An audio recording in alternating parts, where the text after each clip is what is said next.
Test.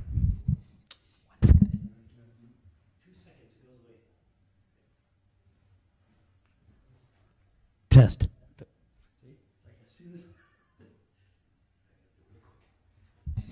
Test. Test. Test. Test. See, it's nobody acting the same.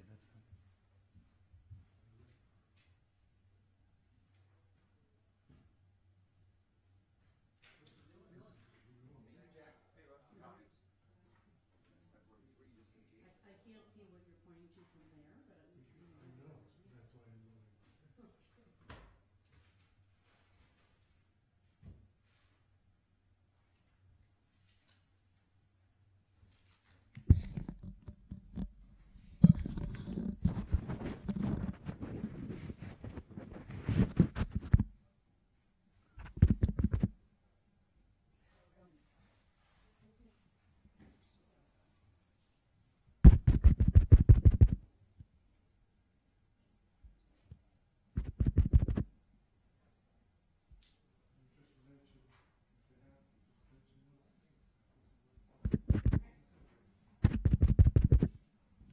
Test. Test. Test.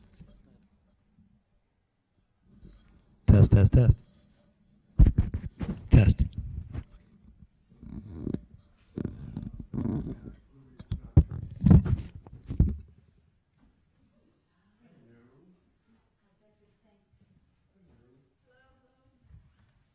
How are you? Megan. Good. Hi, Megan. How are you? Good. How are you doing? Michael just told me. I'm thrilled. They could be slang. It doesn't have to be. Okay. Is that our favorite button? After getting lost in the state, what was another? Is there not one? Oh, there you go. Oh, sorry. Thank you. Yeah.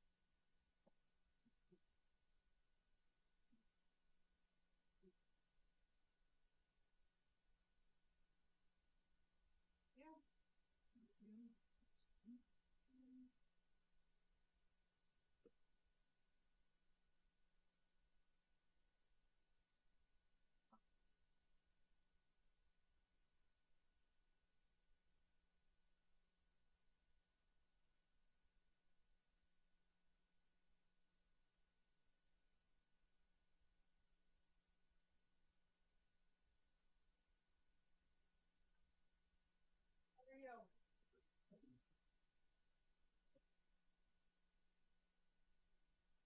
Yeah, I've been having terrible fire. Okay. I mean, I can give you guys a code or something. Pardon? The code? No. Sign up. Well, I mean, what's going on? I think we close that. really? But not the, I'm the captain. You can close. Like, you keep it low enough to get the close out, and then, you know, we train people to register for gas tax next year. Still have a lot of things to do, but it's, I mean, gosh, Jason was right. The previous race director. Oh. But that's okay, we'll get enough. We're used to this stuff. Plus that. I think that's a good thank you.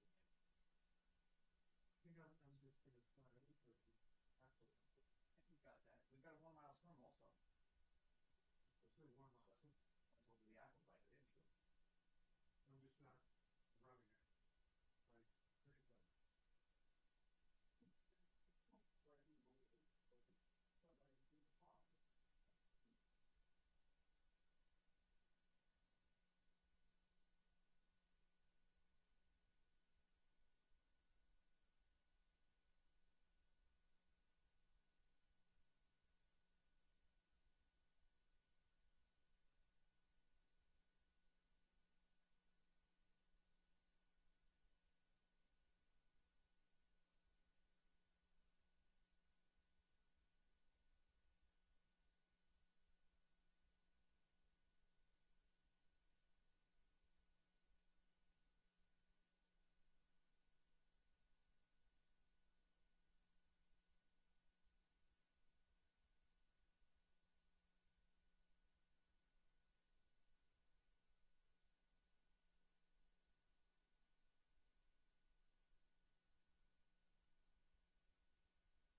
Do you hear us? We're bringing it back, that's all. Great, awesome. Diana, do you hear us? We're working on it. We're hard at work. So Olympic Yes, triathlon. Rybrook is already approved. She's still muted. Yes, thank you, thank you. I hear you. Sorry, I was muted. Yeah, we've, Okay, terrific. we've pretty much been approved by everybody to date.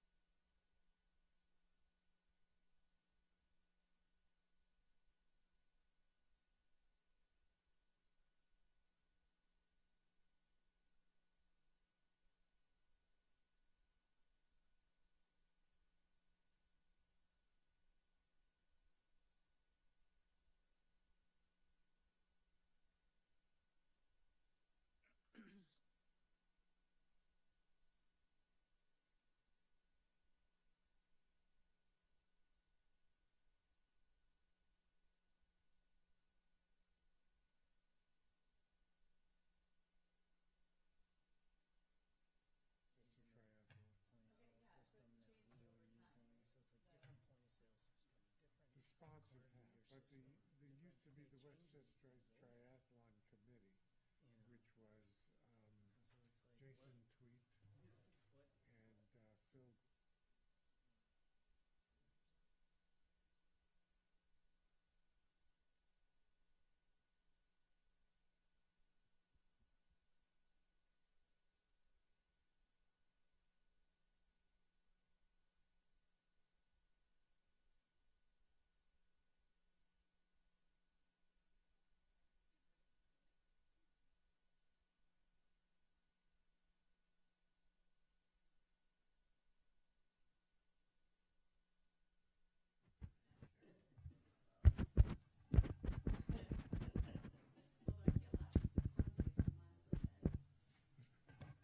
Oh, it's on. Are we ready to go?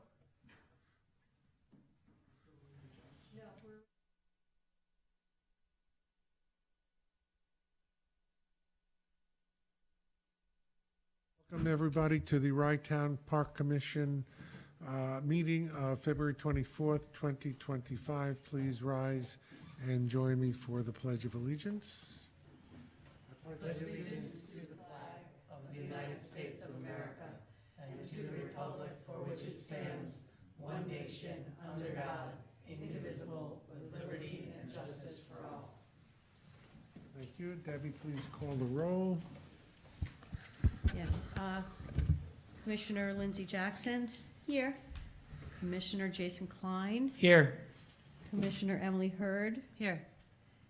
I note Commissioner Louis Marino is absent, and I understand that Commissioner Josh Cohn will be joining us at a later point, and President Zuckerman. Here. First item is approval of the November 19th, 2024 minutes. That was a long time ago, that meeting. Unless there are additions, corrections, may I have a motion and a second? So moved. Second? Second. All in favor? Aye. Public comment on non-agenda items. Items on the agenda, we will take comments on as they arise. Seeing no, I don't see anything on Facebook. okay, moving on to our items of business. Briefing regarding the Tough Man Westchester Triathlon for the weekend of September 20th. Dr. Izzo, do you want to tell us what this is about? Yeah, introduce yourself, tell us who you are, and how far along the path you have traveled. I want to thank the board for giving me the time and being able to propose this. My name is Richard Izzo. I'm an athlete for the last 35 years that has been part of the 90s Westchester Triathlon Committee. We started a race in Croton Point, and that evolved into half Ironman, an Olympic distance triathlon, and a kids triathlon. Being part of the community because I live in Rye Brook, And being part of the triathlon community, I've seen the Westchester Triathlon flourish throughout the years, and it's been a great asset to the community, both for the athletes and for the businesses. And in the last 5 years, it had not gone on, mostly because of COVID. So we investigated whether it was possible to bring it back, and I'm happy to say that we've gotten all our approvals in line in front of all the municipalities that the event will go through. And we look forward to putting on a safe event and working with the police in each community to make it a safe event. And hopefully we can reestablish this as a great community event going forward. Thanks. I have, Debbie, is this in the agenda package? No, it's not. Okay. Could you add this afterwards as part of item number 1? Sure. So that it's available to people who want to view the agenda and get a picture of what this is. Could you tell us what is a triathlon, which events you're running, and which communities the various events are going through, so people can get an appreciation of how large this event really is? It's what they call an Olympic distance triathlon, and it's usually held the third weekend in September every year for at least the last 30-plus years. So it's got a great history, and it's always been done at Playland with some derivations, whether it was Rye Town or not. It's 1 mile swim, it's a 25-mile bike, and it's a 10K run going through the communities of Portchester, Rybrook, Rye City, Portchester, Rybrook, Greenwich, Connecticut, Harrison, Rye City, and then back to Playland. That would be the bike course. The swim course will be a combination. Doesn't go into North Castle? No, we're gonna be trimming that section for several reasons, but I felt for safety reasons, it was a better thing to do to limit that to the course that we used to do 25 or 30 years ago. And then the run course will stay within Playland. We felt that it would be less stress on the community to have the entire run course go on the Playland boardwalk to the bird preserve, into the bird preserve, turn around from the bird preserve, and then finish off at Rye Town Park, and that would be a full 10K. Okay. In years past, the event has been very large, but this year, as I told the President Zuckerman, we're going to cap the event at 500 participants. That would be adults. We do usually have a kids race. That'll be the day before with an expo afterwards. And the kids race in years past has gotten as many as 350 kids to race. We'll be picking several charities to donate money from the event. And we're hopeful that we can make the event a success this year so we can continue it into the future. All right. Questions from the commission? Any questions from the people online? We do have a raised hand here. Yes, ma'am. Hi, Mr. Izzo, Megan Corbett, 600 Forest Avenue. We remember this race from so many years. When you said several charities, will Friends of Rye Town Park be one of the recipients? We're looking at that, yes. Okay. Yes. Because there's going to be a lot of wear and tear. Thank you. Yes, no, we appreciate that. Yeah, okay, so certainly consider them in your list. We were trying to get the event off the ground this year, so the first things first, we want to make sure that I can pay for all the municipalities and the police that cover all the safety zones, but I'm committed to making it a community-based event that supports local charities, and obviously that's on the top of the list. Thank you.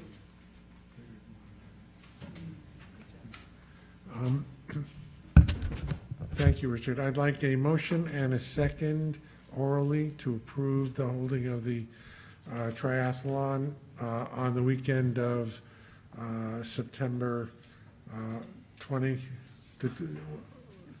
20 is a Saturday or Sunday? Yes, Saturday, 20 and 21. I'll make a motion. I'm just noting that Farley has a proposed wine and craft festival on September 20th. I would imagine the timing's probably different enough. I guess the question is for the triathlon. 20 and I think the 21? triathlon is very early in the morning, isn't Yeah, it? and how That's long right. is that expected to last? Our Yeah. timeline, basically, which is listed in this, we should be done with the Please, thank you. Good pickup. That's a great question. Both days of the triathlons should be finished by noon, before noon, in fact. So sorry, what's the 20th? Is that It's a children's race. and Oh, it'll the be- children's race is on, And, sorry. I and, missed and it'll be in the parking lot of Playland mostly, and it'll resolve over at Wright-Town Park, where there'll be the finish line set up.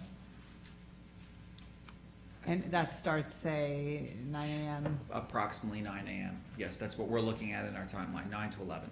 to 11. Okay. I hear a motion. Second, please. I'll second. All in favor? Aye. Appointment of the Rye-Town Park Climate Vulnerability Study Stakeholder Group. I think, Debbie, you should tell us what this is about. Then I'll tell you why I'm a little upset.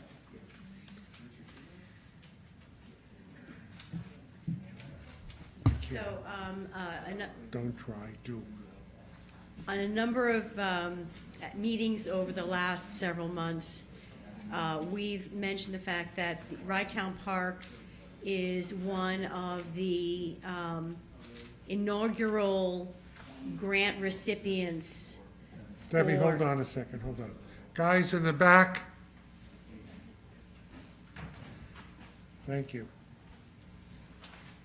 So, Rye-Town Park is one of the grant recipients of the first C grant for a Rye-Town Park climate vulnerability study. To be specific, we applied to C grant for a grant that would enable us to take a scientific approach to understanding the climate vulnerability of Rye-Town Park and develop strategies for hardening the park. This is a grant where we don't get cash.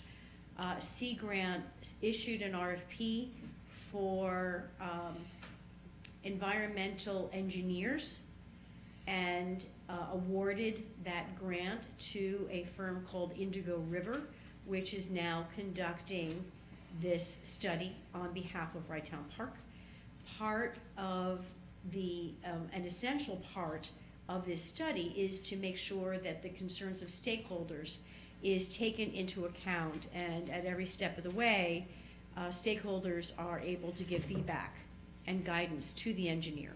So we have been seeking suggestions from the park commissioners for residents, for suggestions.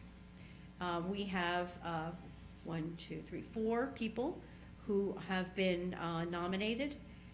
They are and have agreed to serve, and that is Juliana Alzate from Portchester, Tracy Stora, Lexi Tremeno, and Lucy Burkhoff from the city of Rye. All right. I know all of these people, and Emily, I'm sure you know all the people from the city of Rye. Yes. It's a very, very good representation.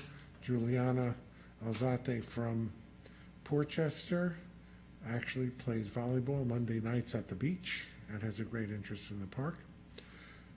I'm disappointed that we could not get anybody from the village of Rybrook nor from the Rye Neck section of Mamaroneck town of Rye. I think the committee needs to be expanded to include members from those communities to be fully effective. So I'm calling on people who have interest in Rye-Town Park from Rybrook and Rye Neck to please contact Debbie and to make themselves known so that they can be added to the stakeholder group. Comments? If not, may I have a motion and a second to appoint these individuals as our initial stakeholder group for the park climate vulnerability study? Make the motion? Second. All in favor? Aye. Our next item is our discussion of the restaurant Barley Beach House presentation for their upcoming season.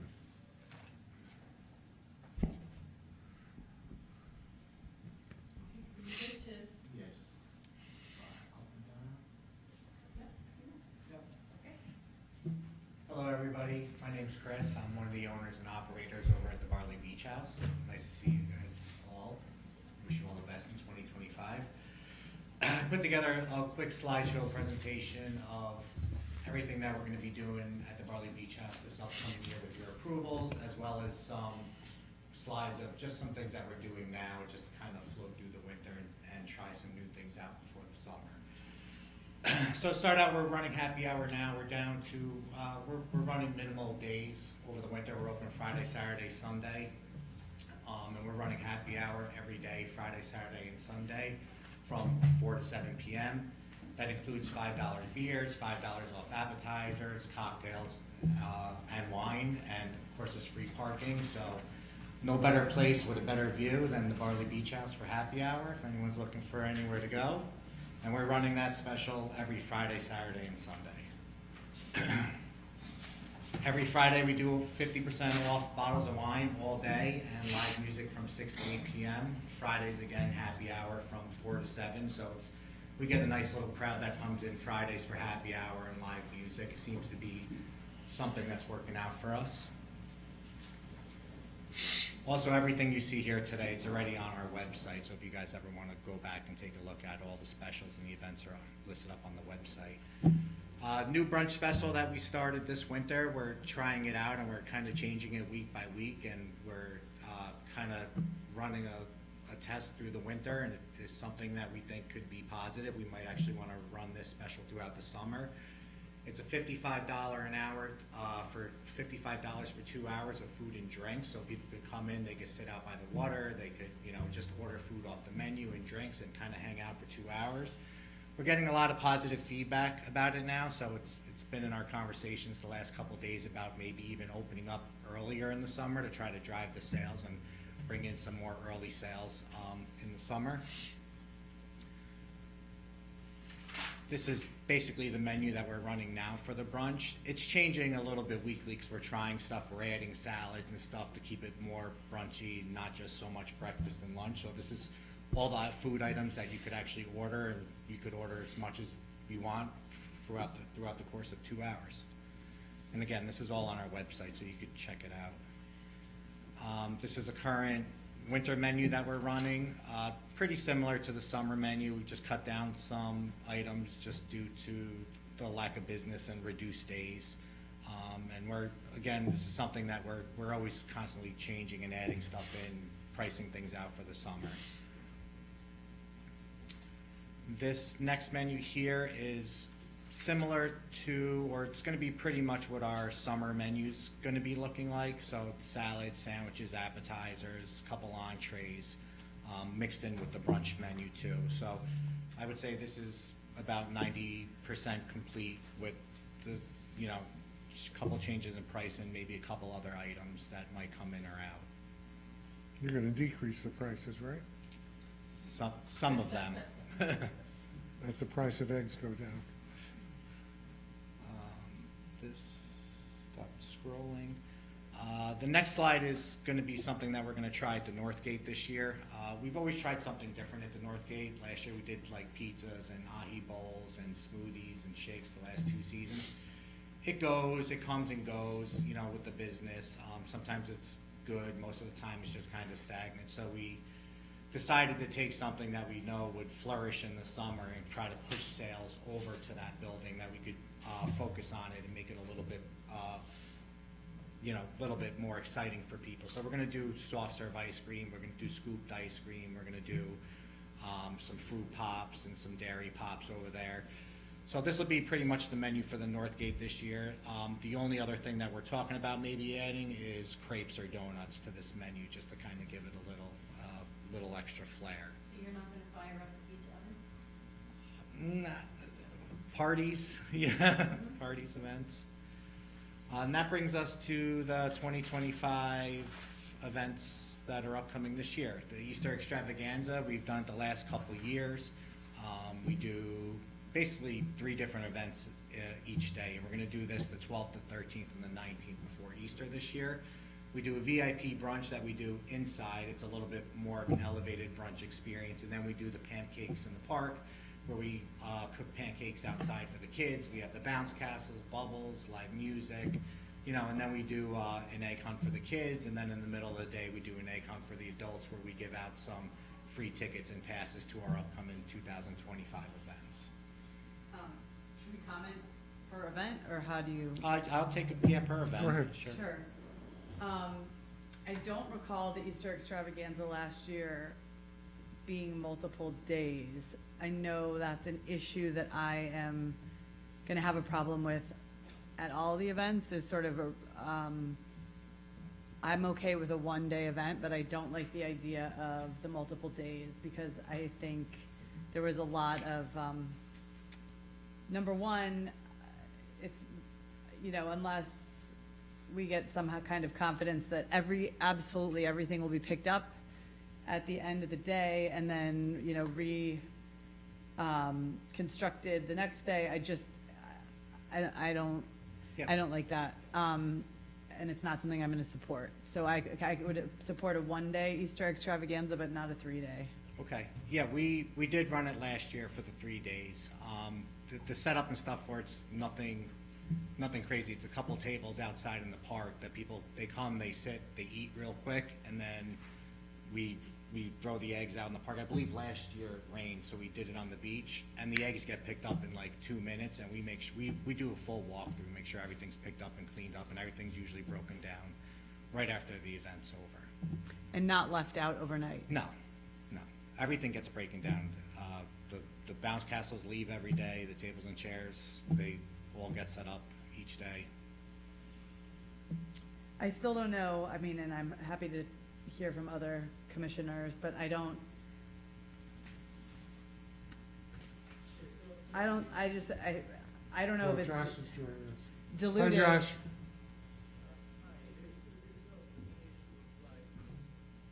Oh, sorry.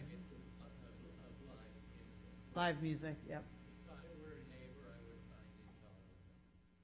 Well, for this event specifically, so after last year, we ended up buying our own speakers and getting our own setup, so we're not bringing in any DJs for stuff like this. We're gonna be handling the music off a laptop and everything ourselves. And this event is gonna be right next to the restaurant. It's not gonna be out in the park or anything, so it'll be right next to us, and we don't really blast any loud music for this. And any given time when I do live music, all my live music, it all consists of it's generally one person, maybe 2 people, and 1 speaker or 2 people. I'm not really bringing in full bands. When you said this, last year you did this on the beach? No, last year we did it out in front of the restaurant, but the egg hunt, because I think it rained a lot last year and the grass was really wet, so we just did the egg hunt on the beach, and then we kept everything up at the restaurant in the pavilion area. Can we do it on the beach?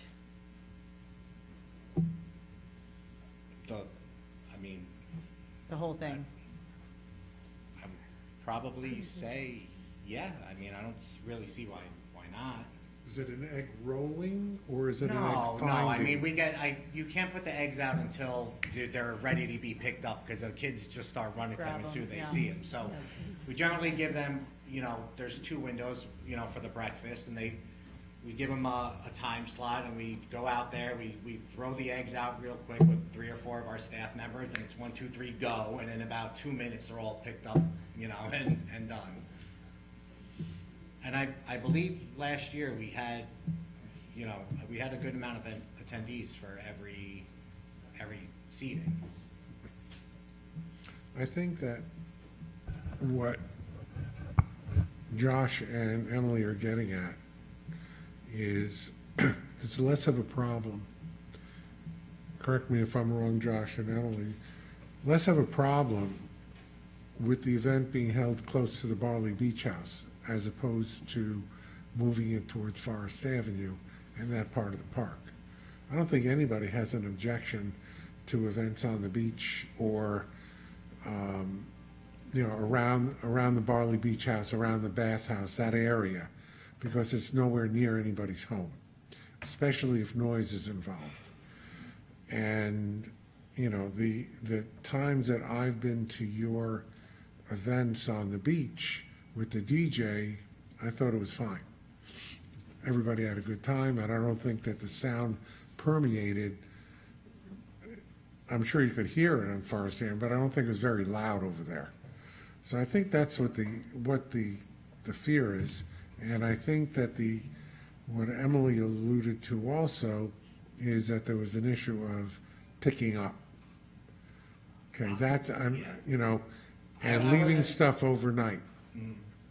So all the events this year, none of them are by Forest Avenue. All of them are gonna be at the North Gate where we've held them previously, or like this one, it's right next to the restaurant. There's nothing out on closer to Forest Ave this year.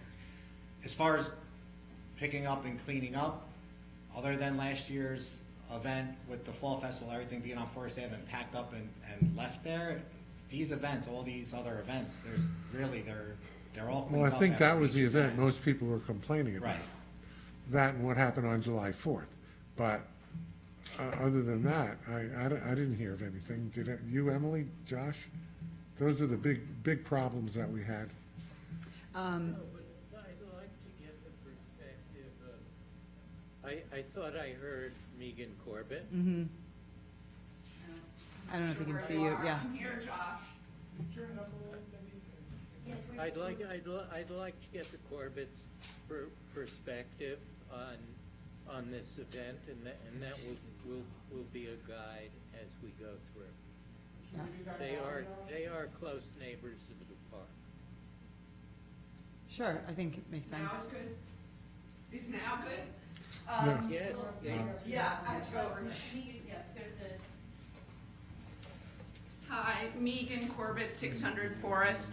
Yeah, we had a problem last year with the Fall Festival being located up near Forest Avenue. Evidently, you're saying nothing this year will be near Forest Avenue, including the Fall Festival. Okay, the other thing, I feel like we're talking about a lot of days here. Commissioner Hurd just referenced that. How many days, Saturdays and Sundays, are we talking about in a year? I mean, there's only 104 weekend days. The other thing is, it does keep people who live in the neighborhood from using the park because it looks like the park is full, it's jammed. And the other feedback I received from my posts on Facebook in the neighborhood were, I thought this was for the benefit of the park. And no, it's not. It's an event held by a vendor. And we receive, is it 6%? Yes, Not- that's the arrangement with the concession agreement, 6% of gross receipts. Okay, 6% of gross is better than 6% of net, for sure. But it's not a lot of money for what, you know, the park is receiving and what happens there. Yes, sometimes things are trashed, trash is left, people leave trash in the bushes and around the park, and it, you know, it wasn't clean after last year's events many times. So how many weekend days are we talking about in a year? And 6%, I don't know, I'm feeling I'm pretty inconvenienced for not that much money. And if I'm inconvenienced, I want to be compensated. And I feel like the park should be compensated for the inconvenience. As you heard, we're already going to have the triathlon. That's going to be a slightly smaller number. I remember when there were thousands of people doing that triathlon. Your events, 4th of July, we have 3 beautiful holiday weekends in summer. That brings a lot of traffic to the neighborhood. So the neighborhood is concerned, not just me, noise, trash, and respect for property, to be quite honest. People are not always respectful of our homes as they go to and from the park. I agree with you, they're not always respectful to us. I'm sure. As long as all the events are down by the restaurant, I'm all for that.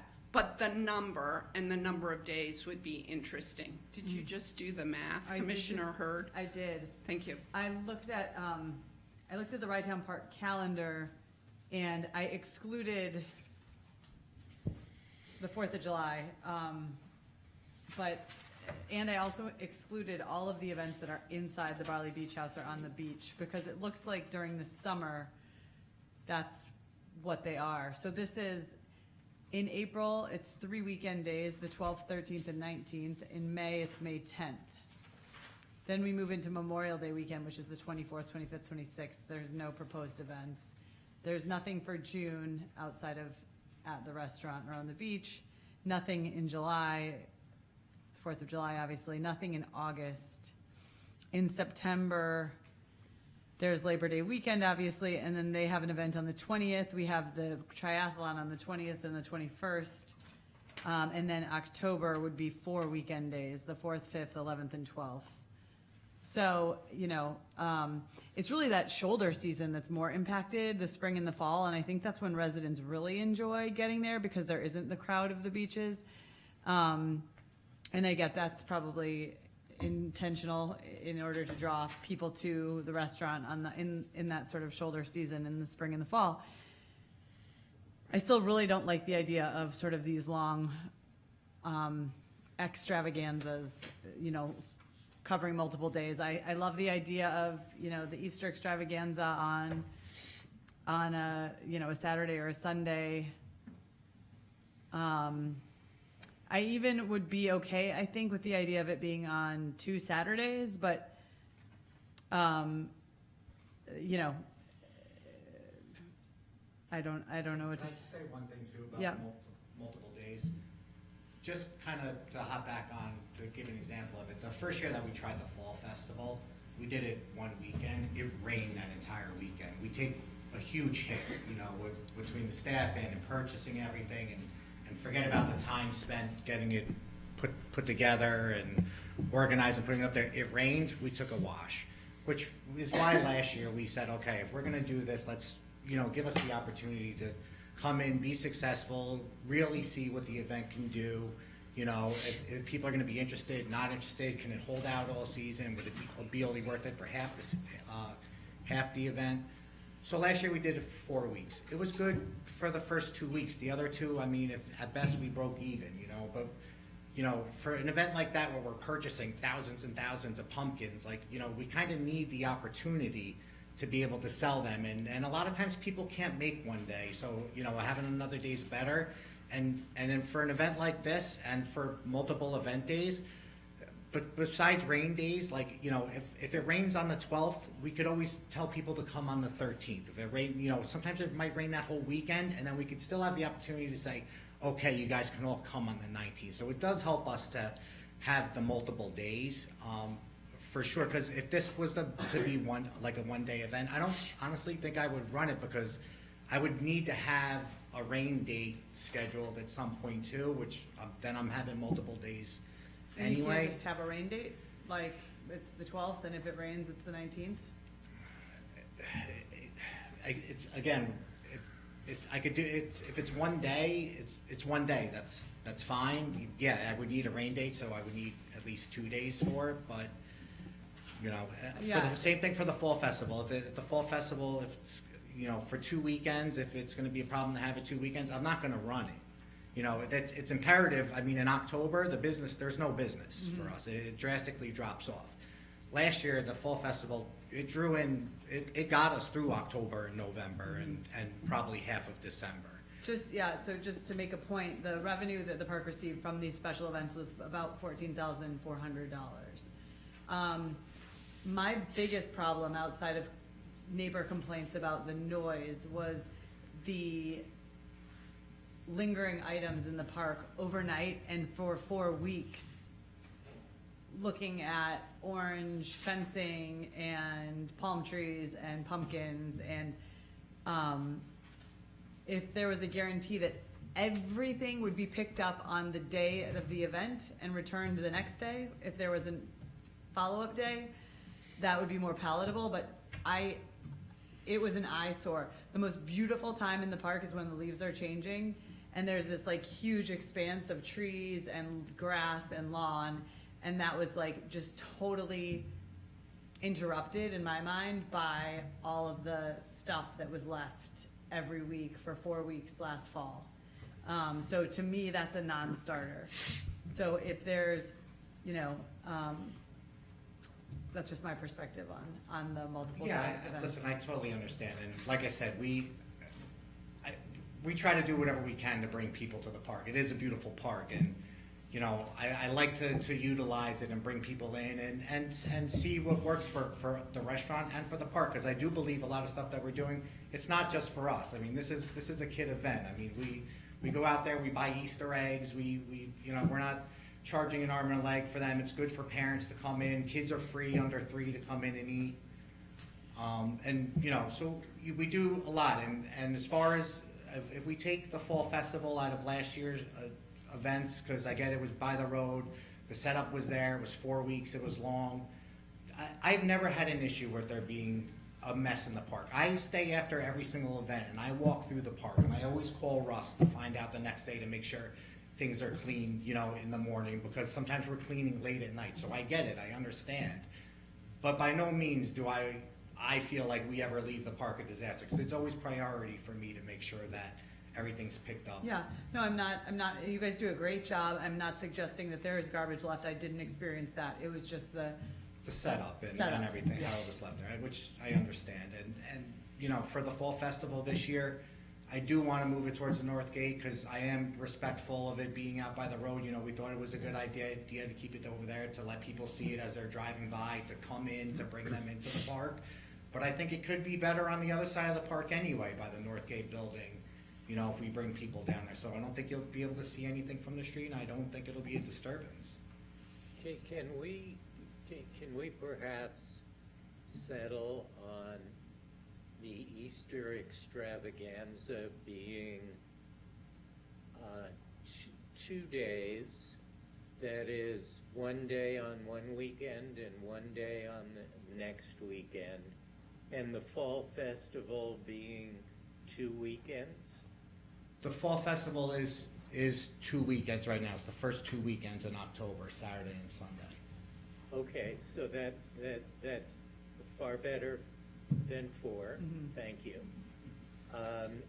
Can we trim a day out of the Easter extravaganza, but still keeping it on 2 weekends so that you have that rain day flexibility? I mean, yeah, I could just trim the 12th out of it, but. Or the 13th. Or yeah, well, As a quick question, last year you said you did the 3 days. yeah. Did you sell out on the 3 days, or was it kind of sparse? Well, selling out is hard to Right. figure out that number is when you're in the park, but no, it was very good, all 3 of the days for us. I mean, I happen to appreciate these events. I think it does sort of bring attention to the park. I think it brings people into the park. And even people from the surrounding communities. They may not be in the direct vicinity, but people from Mamaroneck, people from Rybrook, and people from Portchester, whose tax dollars support the park as well. And it also gives us sort of pride to have events like Suds on the Sound, the wine festival taking part in our hometown park. So I am very appreciative. I think you guys, have taken the concerns of the residents and really worked towards improving a symbiotic relationship. And I'm grateful for that, because I know business is hard. Thank you. And ultimately, you are contributing to the park, and we appreciate that as we go through our budget this meeting. And with the extravaganza, you had mentioned, I think it had been suggested possibly just to do the egg hunt on the beach. Yeah, listen, we did it on the beach last year because the ground was wet. I'm not opposed to doing it on the beach again this year. I think it gives it a cool aspect of everything. I just have going on. a question for staff on that. Yeah. I mean, is there a difference?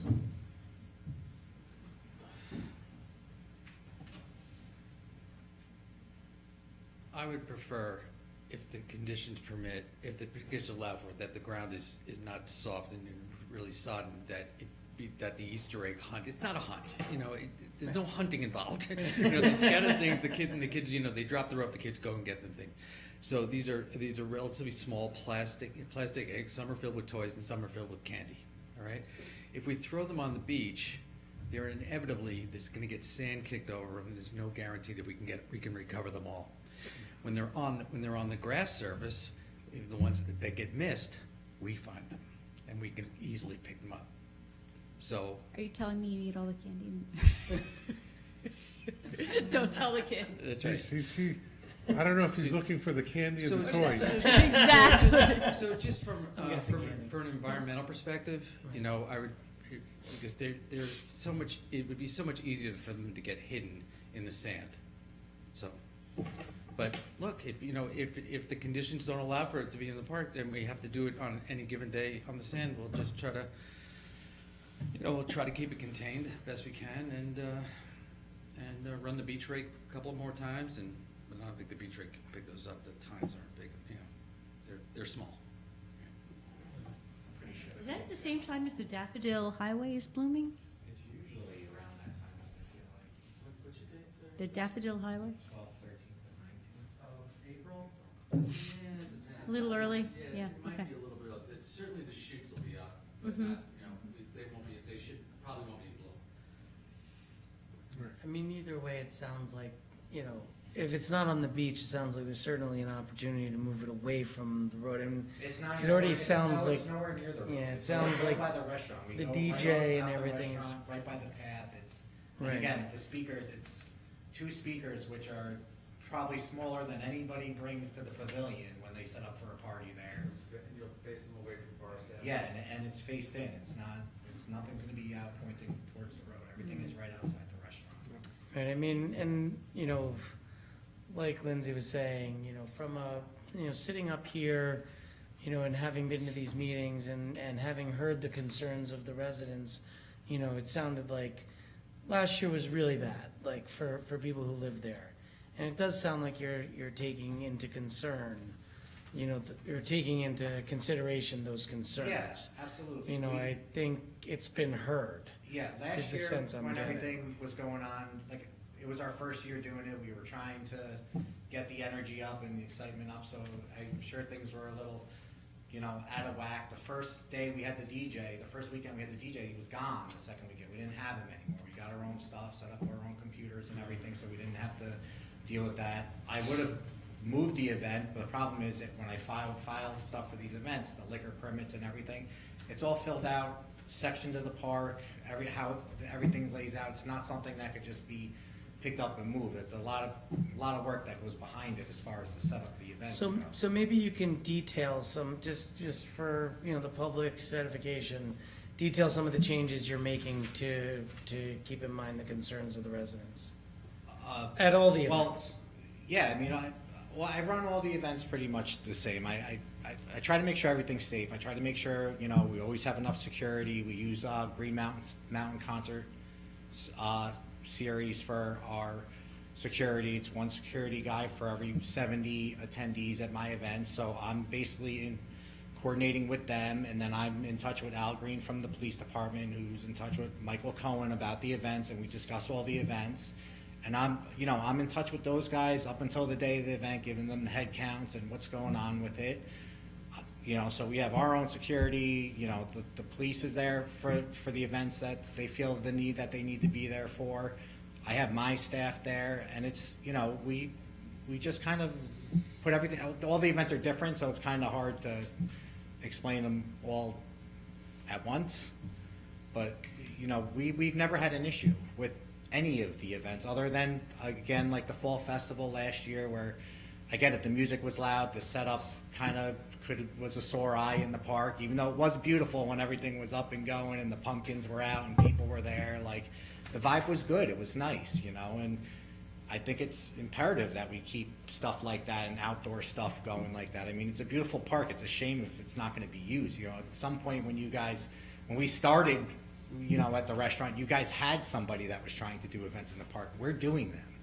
You know, I feel like it works out for all of us. And, you know, and we do charity events. You know, we did several charity events, and, you know, I want to put some together for Friends of Rytown Park too now. I was talking to Russ about that earlier this year.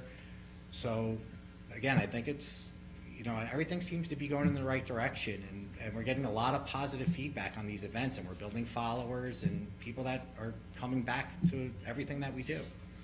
And I think you guys have done an awesome job with utilizing the peak Yeah. and doing the concerts. I know, I think it was 2 years ago Yeah, for we've been- Father's Day, and Michael Yeah. Ferrante, which is my father's favorite singer. So it worked out perfectly. And I know also you had, I saw something on Instagram, and I was showing my stepdaughter because she's a huge Noah Khan fan. And you guys had Noah Khan before he Yeah. was Noah Khan. So We'd like to think we made him famous. exactly. So it's a great source of pride to have. Oh my gosh, Gary. I Would have you a guys friend like that- me to do a little rendition? I'm like, yeah. No, I want to echo what Lindsay said. I think you guys have been a great partner with the park. Parks are for people. You're bringing people in that would not ordinarily come to the park. They enjoy your events, and then they come back. They can enjoy the beach. They can enjoy the park.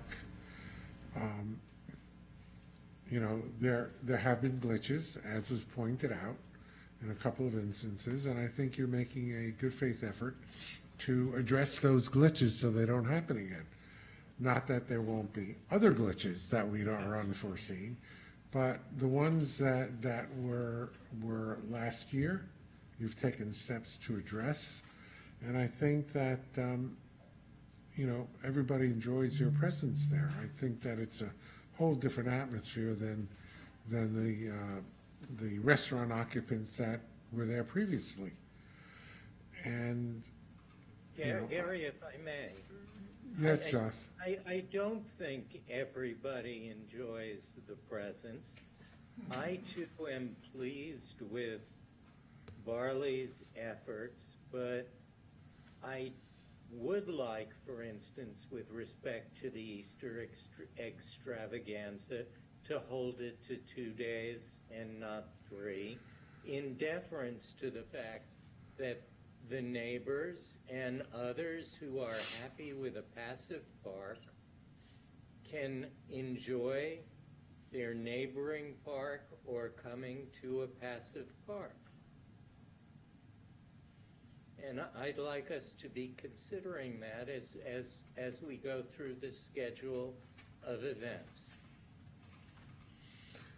Well, Josh, my view is that I don't think it makes a difference 2 days or 3 days if it's not bothering anybody. But if that's how you feel about it, and you know that'll get your acceptance of this, then fine. I think that we're not going to make it perfect. I do not believe that the perfect should be the enemy of the good. And I think that what we have, we can at least make very good. And if it doesn't work out this year for any event, then we can adjust it and we could close it down. That's how I feel. I don't know, sorry, you wanted to speak, but can you also address whether or not the Easter extravaganza was an issue last year? Could I? Yes. Yep. Yep. I'm Mike Corbin, I'm a local attorney. I've had the pleasure of living in corner Oakland Beach Forest overlooking the park for 40 years. And I just want to thank the commission for that. Really moved at how fast you worked. And if Chris, we have no objection if the events are in the rear of the park. So, great job, thank you. Thank you. Let me propose this solution, okay? I'm gonna cut the baby in half here. So I don't remember the Easter extravaganza causing a problem. But what if the 2 dates were Saturday, the 12th and 19th, and on the 12th, you had a chance for a rain date on the 13th?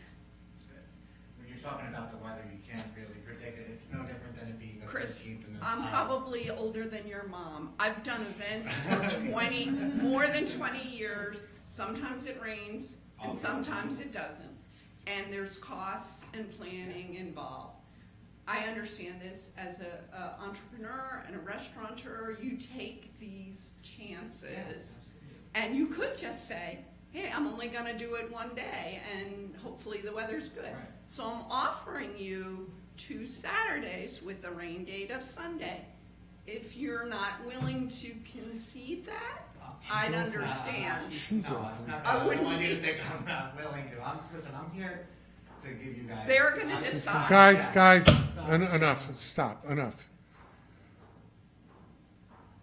Mrs. Corbett, it's not for you to offer, it's for the commission to decide. I understand your suggestion. My feeling is, personally, I think that 3 days are fine. They're gonna be away from Forest Avenue. They may very well be or not be on the beach. And I don't see that there's a problem with the 3 days that he's suggesting. And there's probably a good chance that one of them is gonna be rained out. Because that's what happens in April. It rains. So, they bring the May flowers. That's right. What are the flowers that we have? The daffodils. The daffodils. They bring the daffodils. And I do want to point out, and one thing I do appreciate is that it's not when the Daffodil Highway is Well, I in just bloom. looked at my camera, and April 15th is when they were mid-bloom. So they were, I can show you, and I know it's different every year. I think last year actually was a weird year a little bit, but I did just pull up this picture from April 15th. But I know.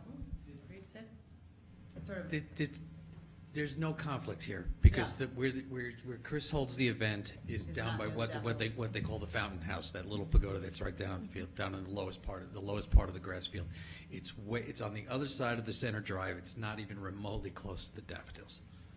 I have another suggestion, and I think it probably draws people to the park to see the daffodils, which are so beautiful.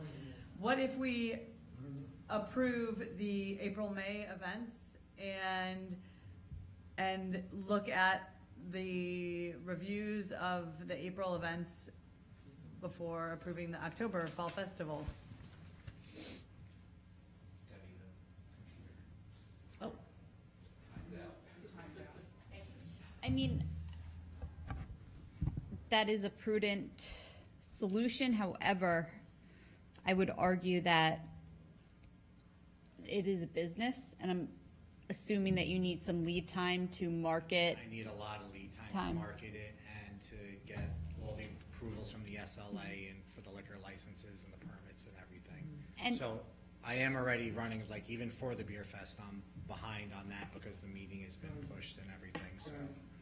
I'm with Lindsay on this. I think that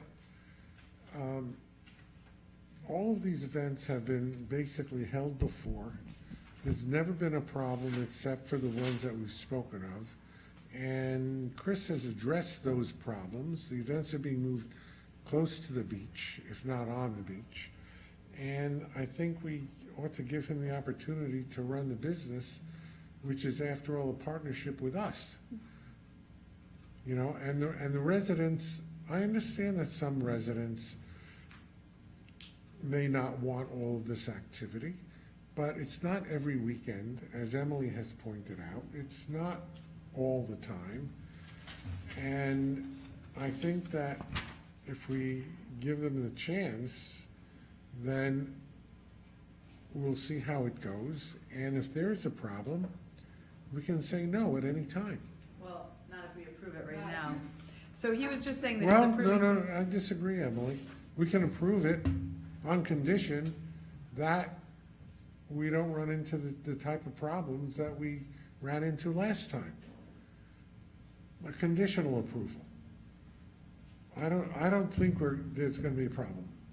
I am hopeful that the neighbors on Forest Avenue, including the Corbetts, will find that these events are not intrusive in their way of life.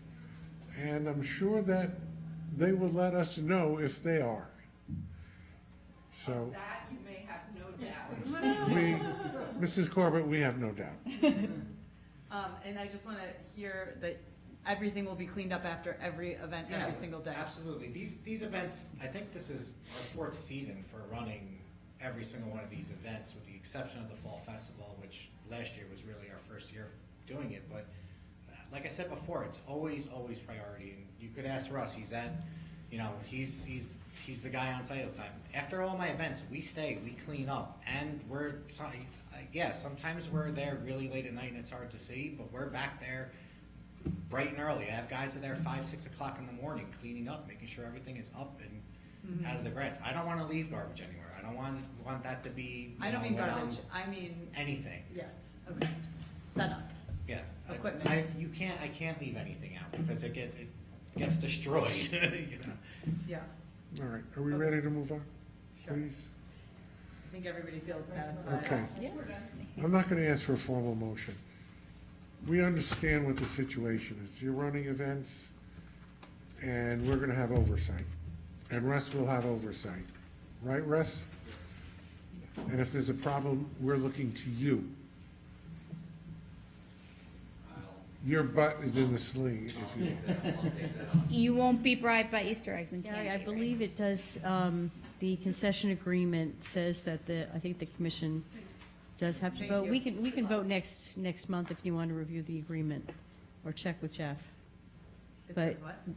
That in the concession agreement, the park commission has to approve the menus and the events, I think we approved the menus, didn't we already? that they're up now. No, we had not approved that. I'll make a motion to approve the menus. No, like, we're not gonna approve them. Second? I'll second. All in favor of approving the menus? Aye. All right, I mean, if we can review this if there's any problem, but frankly, I think we need to allow Chris to go ahead and make his plans. And I'm looking forward to a very successful season with the Barley Beach House. Thank you. All right, thank you, Chris. Wait, does that mean we need to vote or? No, Okay. I think it was a voice vote just now? Yeah. on the menus. That was on the menu. On the menu. I think we're conditionally approving the calendar. Okay, motion to conditionally approve the calendar. I'll make a motion. Second. Okay, all in favor? Well, we Aye. can- Aye. Aye. I didn't hear any no's. No. Okay. Moving on. Debbie, the next couple are yours. This should not take long. Resolution authorizing the commission to engage Pond Lake Connection to maintain the Rytown Park Pond. This is something we do every year. The total amount is, at the bottom, $6,482.50.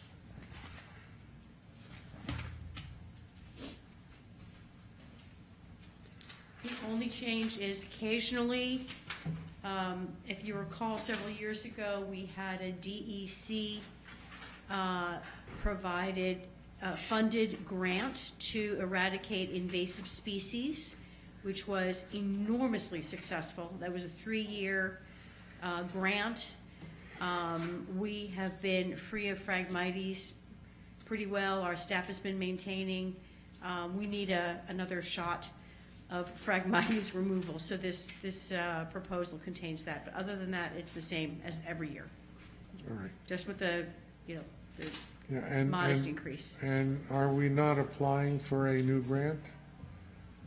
We are applying for a new grant, but not for Rytown Park.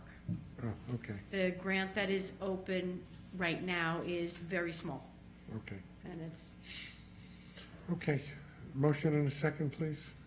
Sorry, what was the amount last year? yeah. Give me a second to look, please.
It looks like last year was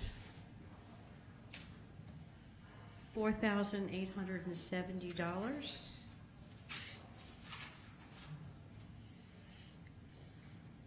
No, I take it back. It was basically $5,500. Okay. Further questions? Did you make a motion? I didn't know, I was just asked the question. Are you gonna make a motion? Sure, I'll make a motion. Second. Debbie, call the roll, please. Commissioner Hurd, Yes. Commissioner Klein, Yes. Commissioner Jackson, Yes. Commissioner Cohn, Yep. President Zuckerman. Yes. Next item is a resolution to retain PKF O'Connor Davies as our accountants for audit purposes. They've been the auditors forever. So it looks like they have a basic fee and then they have additional services.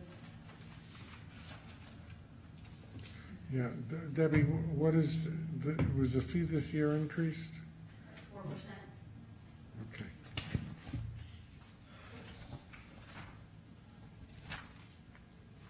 It's better than the Phragmites. Luckily, we have no invasive species in our books. I just noticed that in our resolution, there's no amount listed, Debbie. Oh, Yeah. Perfect.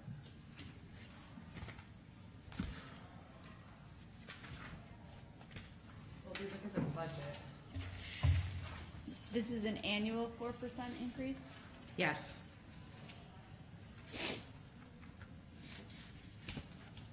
it says, that their basic audit fee is $17,000. And that their hourly rates increase by 4% each year.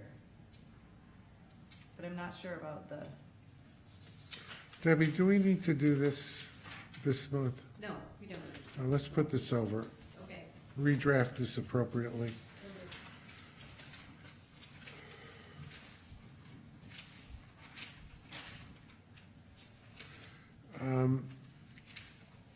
The next resolution was brought up by Jeff. He's going to be on Zoom. There is a discrepancy between the off-leash hours for dogs in Rydtown Park between the Park Commission and the City of Rye.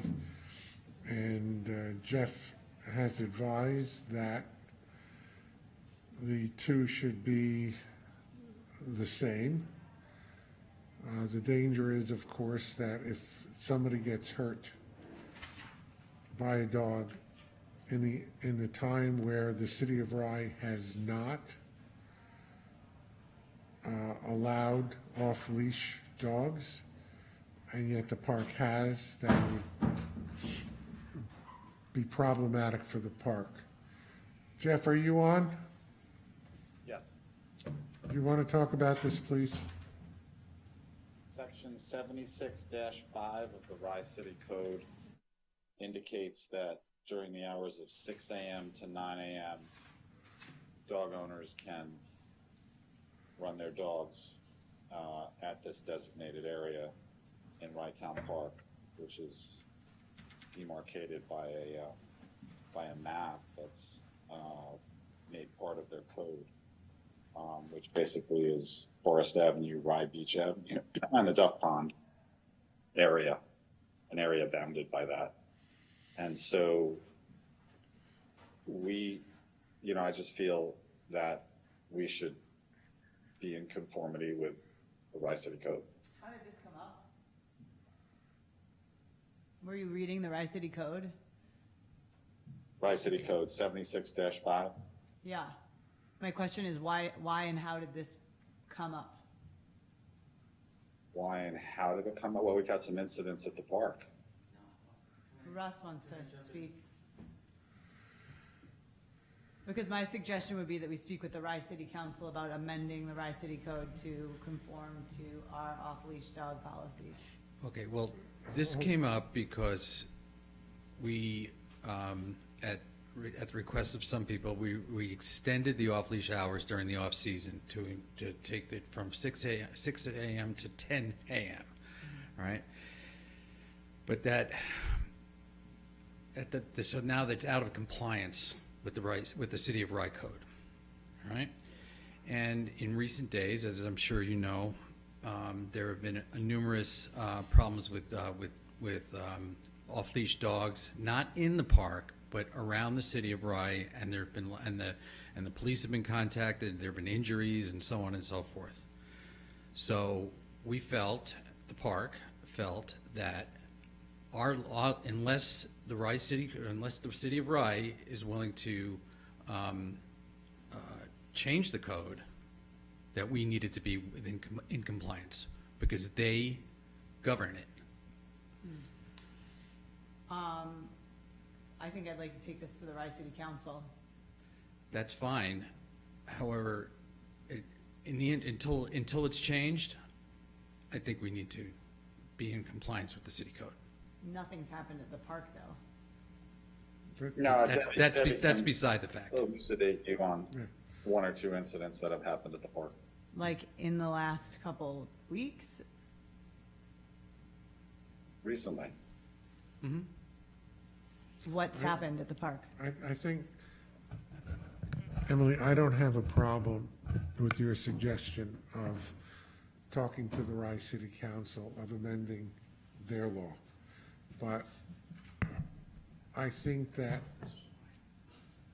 we need to be in compliance with what the city council has determined the law to be. I think we run a danger if we do not. Jason? I was just gonna say, I mean, to me, this sounds like a liability issue. Yeah. Fairly simply. I wonder whether we could put something, designating in the resolution, that it can return to 10 a.m., when if approved by the I Rye City had this Council. discussion with Jeff about it when he wrote this, and I said, well, why don't we put something in to be, if the city council changes its policy, our policy will change. But I don't think we need to do that because I don't know how long, if the city council decides to change its policy, they could either change it immediately or take 8 months. Josh, you would know better than I how the city council would operate on something like this. However, we know that. Gary, if I may, we've had people who have had problems with off-leash dogs in the council chamber over the past several meetings complaining about lax treatment of off-leash dogs. So my thought is that this is not really an opportune moment to be approaching the council on this issue. Right. Obviously, if people feel otherwise, sure, but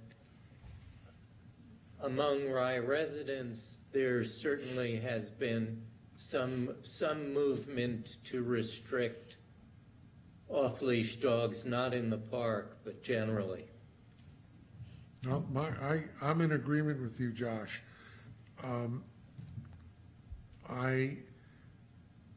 The purpose of this resolution is to put the park in conformity with the city. That's all it does. If the city changes its policy one way or the other, if they make it more restrictive or less restrictive, we could follow suit the following meeting. I think we can act a lot more quickly. There'll be less controversy with how we would get it done. But I think that if we are in non-conformance with the city ordinance, we leave ourselves up to, open to possible litigation and damages. So I would like the park not to be in that position and to, follow the lead of the Rice City Council, however they decide to go. If they don't want to change anything, that's fine. They don't have to. But frankly, I feel upset that nobody reached out to me, knowing that I'm the one who advocated for this extension, and that now, in a day's notice, we're gonna have to, I just think it's crappy, frankly, and I don't think that there have been any issues that I know about at the park directly. I understand there have been issues in the city. I mean, I read about it on Moms all the time. None of these are incidences that I read about during off-leash hours at Rydetown Park. I think there are very limited areas and hours where you can have your dog off leash, and this is a great benefit to dog owners in the community. So, I find it just annoying that we constantly, are worried about prospective liability. And I also think this is a Rice City Code regulation that was passed, I don't know how many years ago, 10, and never been looked at again. So we're not following anybody's lead. We are. Emily, with all due respect, the fact that the Rice City Council has not looked at it is not a concern of the Rydetown Park Commission. The Rice City Council has its responsibilities and will see fit to do whatever it sees fit to do, and led by Mayor Cohn. But I think that we're in a position where we're not in compliance. Mayor, is it your position that the commission has independent authority to set dog ordinances without regard to the ordinances set by the city council?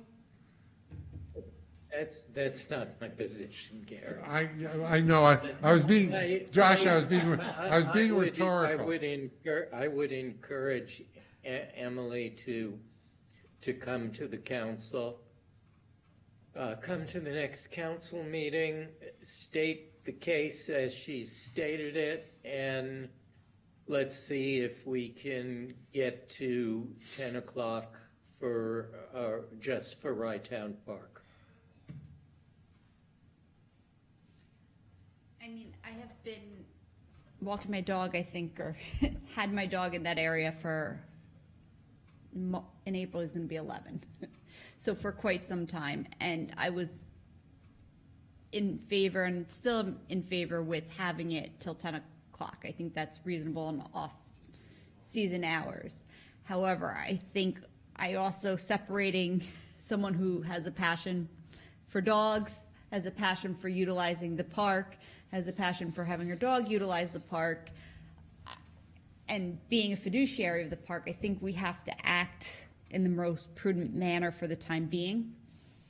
And given that this is leaving us vulnerable to litigation, I think we have to take that into consideration, as much as I hate even suggesting it. This is something that's new to me, but it seems like it was something that was done quickly, right, Jeff? This kind of came about in the past week or so. I'm just trying to understand what happened. I mean, the best way for me to answer what happened is that there's been this sort of slow motion development of concern based on incidents that keep happening either in and or around the park with off-leash dogs. I mean, we have not had one person come to a meeting to address a concern. So that's what I'm asking. What are you talking about? That doesn't mean it hasn't happened. There have been some incidents in the park with off-leash dogs. Russ can elaborate on that, or Debbie. Well, I can speak to the fact that in past years, we absolutely have had incidents with aggressive dogs and dogs that have not been controlled by their owners. We actually have a disability claim from staff who were attacked in the past. So those things have happened. They have not happened in 2024 or 2025. We're also have been aware of what's going on in the community as well. And it's our responsibility to have discussions about, is there something that we're not doing correctly? Is there a correction that we should make in order to protect the park? Sure, absolutely, I get And- that, and it should have come up, I mean, legally, when we extended the off-leash hours 2 years ago, and then agreed to continue to extend it, but I guess we missed that. And so I just don't understand why there's a sudden groundswell, but I appreciate the liability point, even though I think it's annoying. I'm a lawyer. I think, I guess I get the fiduciary argument. I'm just still trying to understand why suddenly it came up, but I guess I'm not going to get to the bottom of it, so I will leave it there.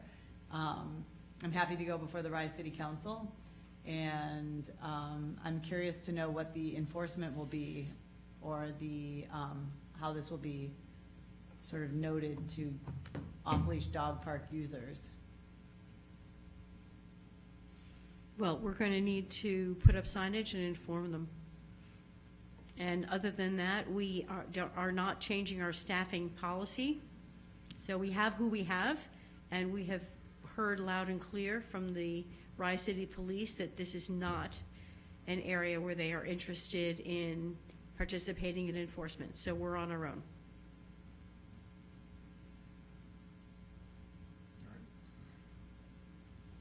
Without further discussion, let's have a motion and a second, please. So moved.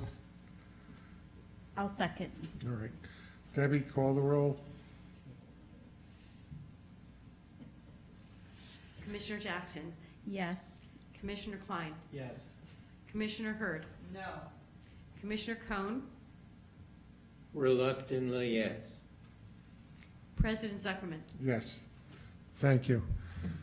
And we can revisit this next month.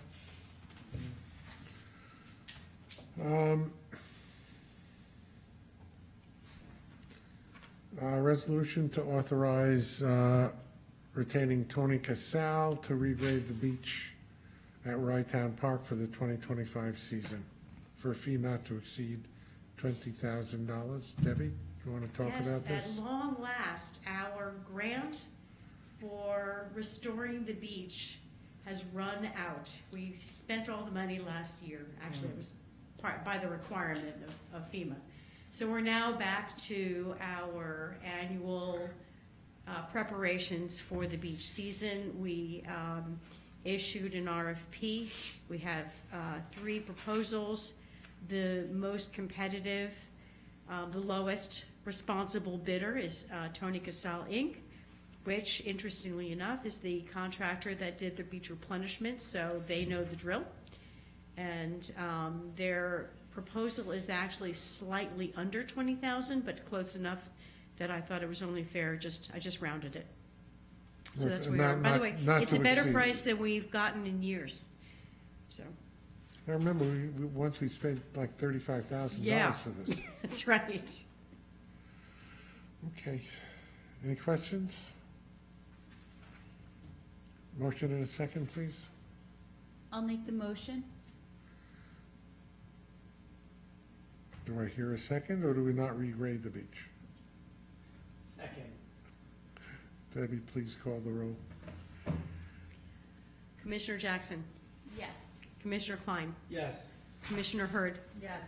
Commissioner Cohn, Yes. President Zuckerman. Yes.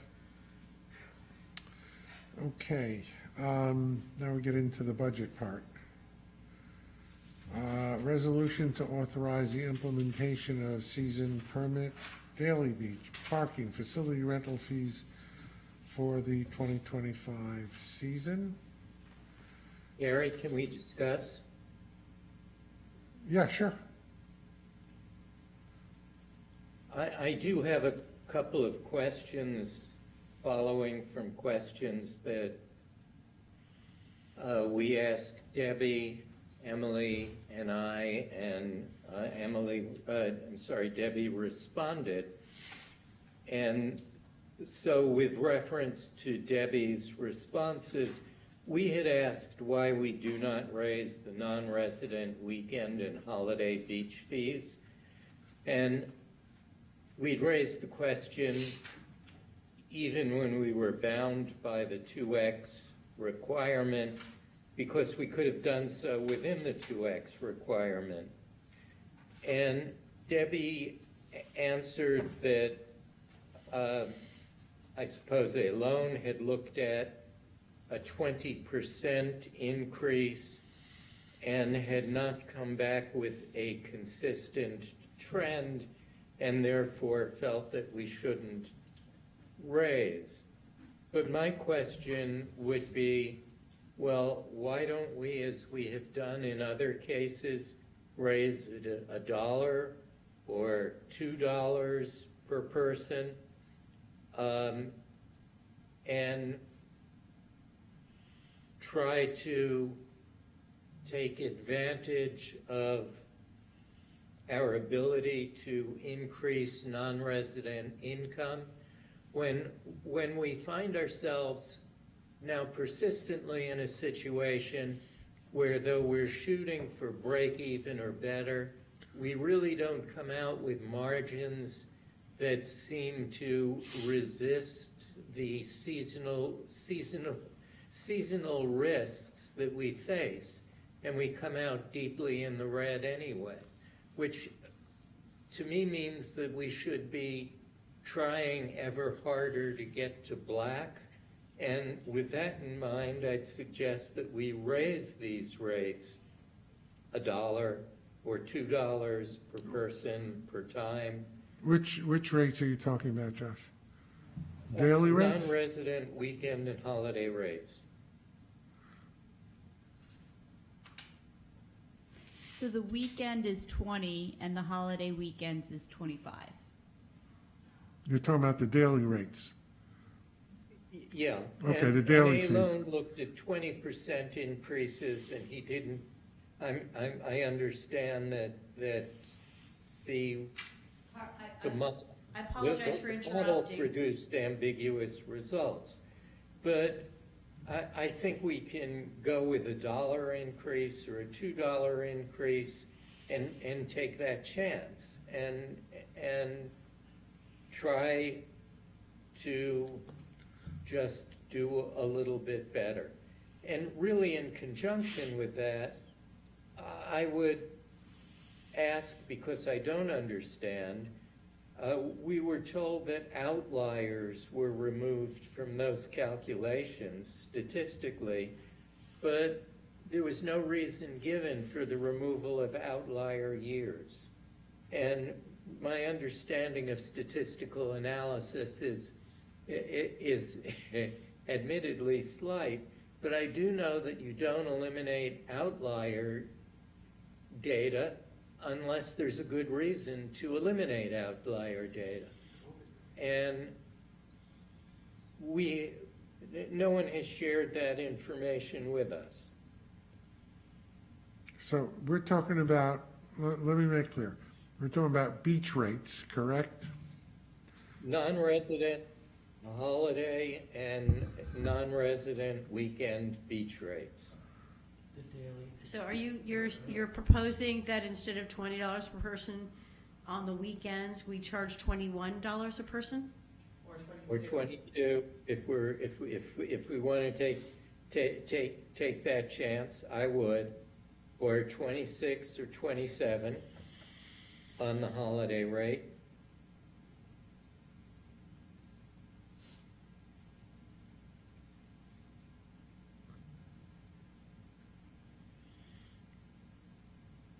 You know something, I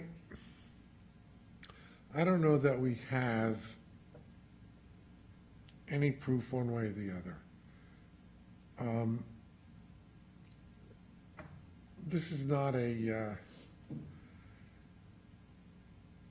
hill upon which I wish to be hoisted on my own petard.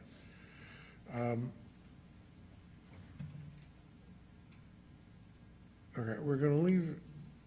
So right now, the residents are at 12, the proposed rates, so the residents are at 12, non-residents are at 20. and that's for weekends. Holidays are residents 15, non-residents are 25. I mean, you're talking about, So we're talking about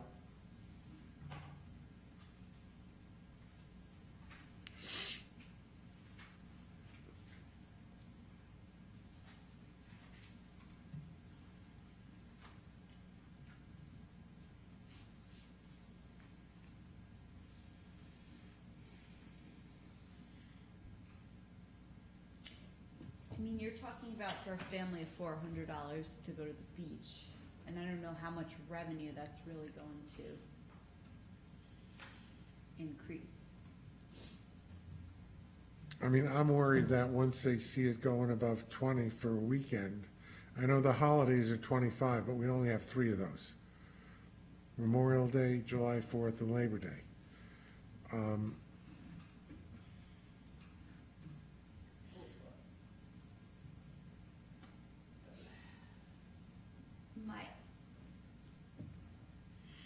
My concern is that the increase in revenue, You mean the increase in fee? well, the increase in fee, and ultimately what the increase in potential revenue will decrease beach usage. So we're gonna, Which would decrease the income. In other words, what is the elasticity model? If we increase from 20 to 22, will that mean that we have 100 fewer people using it and lose money? Or will it not? Gary, we I don't know the answer to it, Josh. Avon looked at 20% and got ambiguous results. I'm suggesting that we look at 10% or 5% and give it a try. Or we can ask A-Loan to model it. But I would like to understand why A-Loan has thrown out outlier years in his modeling. We've been told that he's done that. Those outlier years are weak years, and we don't know why those years were thrown out. I think those were COVID years, if I'm not mistaken. I think that the years were, I have it right here. So I just checked with Ruby, who worked with A-Loan on the elasticity model. The issue with the outliers is that, some of the years were just so out of pattern that he didn't do the elasticity model didn't work for daily beach admissions. So we were just multiplying, units times price, coming out with a number. So I can't, we just don't have any means of predicting when the public is going to turn around and say no mas. I can tell you that we all remember 2019 when, actually that was Russell Gold's first year, and we came in and felt that we, had such a fabulous beach. We absolutely could and should raise the fees, and we did. And the result was a plummet in unit sales. So it's something that we are always careful of. The Park Commission, I don't want the Park Commission make any choice that you choose, that it's entirely your prerogative with regard to the rate. So just 2 quick things. The outlier years were 2023 and 2024, so they were not COVID years. And I think that an increase of $1 or $2 is not, like as Mayor Cohen said, A-Loan was looking at 20%. We're talking about a very modest increase in a situation where we had an original budget that was deficit. So, Yeah, but it's a surplus now. We're looking at Not modeling. I understand what you said, Debbie, that the difference in the outlier years is extreme. But I don't believe that by itself is a reason to throw out an outlier year. And if our modeling just doesn't work, then we should face up to that if we're shooting in the dark and figure out what our tolerance for that is. Josh, let me just ask the others. Jason, what is your feeling on it? I mean, we're talking about going from 20 leaving it at 20, going to 21, going to 22. And the same thing, leaving it at 25, going to 26, going to 27. To me, I think that going a buck or two on the 20 probably, probably isn't going to make a huge difference, would be my guess. But it's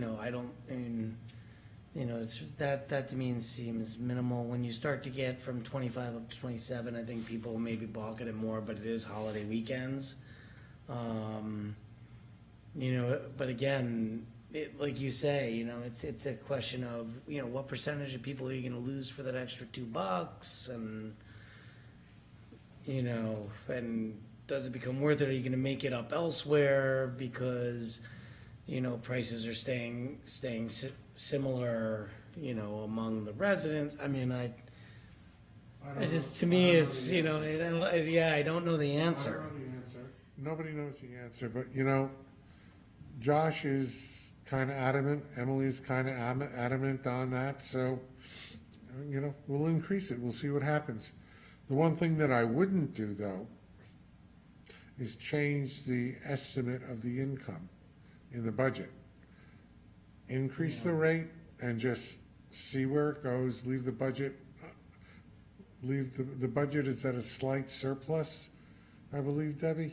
Yes. So let's just leave it at that for the budget, and we'll increase the rates. And I'm just curious also, because I noticed that the change was in 2023, of how big that change was. It rained for Memorial Day. I don't know. No, he means how much did we increase the rate? Yeah, so we increased the fees 2 years ago. Was it For No, it was, weekend, but it wasn't versus- 2023 where we had versus utilization really drop. So- It was 2019. No, I know. I'm just curious What it was before. what it was before, because I thought it was. I can tell you, Jason, the years for non-resident holiday beach sales in 2022, 23, and 24 were respectively 2,065, 2,520, and then in 2024, 366. No, yeah, but he's asking what the rate was in 2022. Because we raised the rates in 23 to $15 to versus 15. 2025. Yeah. I think we raised it by $5 each. I think Is that, we did. Remember? That's what I remember as well, which was significant. Right. And so I'm just conscious of not trying to, but I mean, $2 on the weekends, So let's raise it Minimum. to, And the change, the outlier year was 2024, it wasn't 2022. The year when it just fell off extremely was 24. It was 24. And that was with respect to non-resident holiday rates. For non-resident weekday beach sales, 23 was the outlier with a precipitous drop. well, something, let's just take a step back. Josh, do you have a suggestion as to the number that you would like to live with here on each of these? I'll take $1 on each, that is. Fine. Resident weekend rate and non-resident holiday rate. That is, they're both non-resident.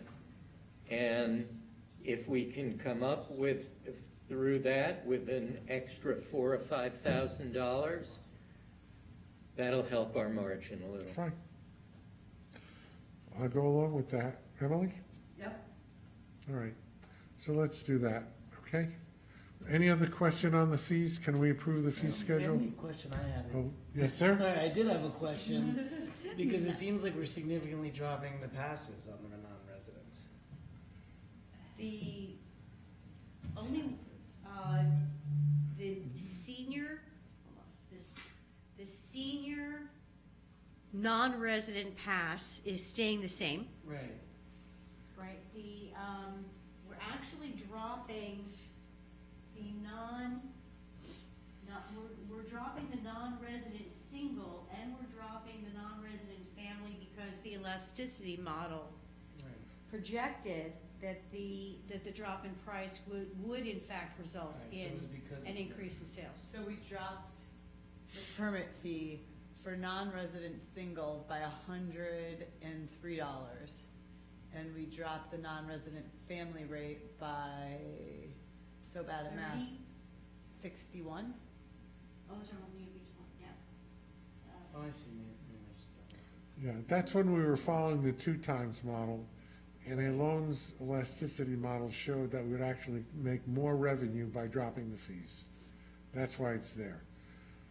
In other words, all of these fees are designed to maximize the income. Let's hope that. None of the, modeling is and none of the resident rates were raised, correct? correct. Correct. So there we have it. With that, can we approve these? Sure. I'll make a motion. Guess I'll second. Any further discussion? Because we have to open the portal, otherwise we're not gonna have any money. We're gonna have to go to the Yes, city and the it's town to fund the beginning of the season. Okay, are the facility rentals are part of this same resolution? Yes. I just want to make sure you know what you're voting for. Yeah, so the- So the resident nonprofit, what does that include? Is that a resident sponsoring a nonprofit organization? Yes. Okay. Wait, Okay. it's like the synagogue or Ross, the come on up. art center. All right, so it's a nonprofit based within the town of Rye or the city of Rye. Thank you. And we do get requests from those organizations. Oh, all the time. Yeah. Library, nature center, religious But institutions. the point we're trying to make is that, like, if I wanted to host an event, but, you know, for a nonprofit, but the nonprofit is based in Chappaqua, Right, they're not eligible, they're a non-resident. all right? It might be a worthy organization, but they're not eligible for the 50% discount. However, if the nonprofit is within the town/city of Rye, and that's where their 501c3 is located, then yes, they are eligible, but only those. I like the idea of the shortened rental period. I think it'll be popular. And it makes it more accessible, I think.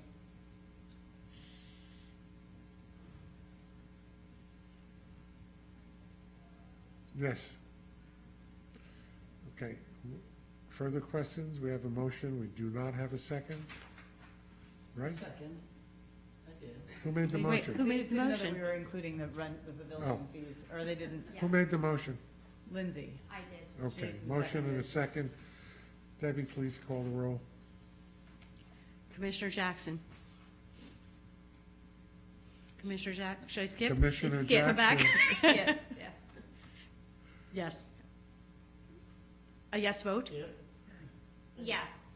Commissioner Klein. Yes. Commissioner Hurd. Yes. Commissioner Cohn. Yes. President Zuckerman. Yes. And now, the discussion of the budget itself. Is there any discussion? Josh, I know you had a lot of questions that Debbie was answering, Debbie and Ruby. I do have one question after Debbie's answers, which I really appreciate. And I also offer this question with great appreciation for Debbie's efforts.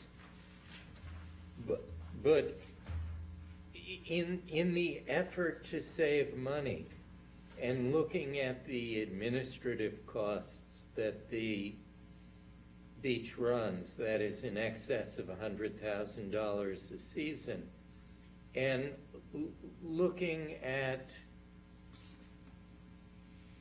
where we might be able to ask for some,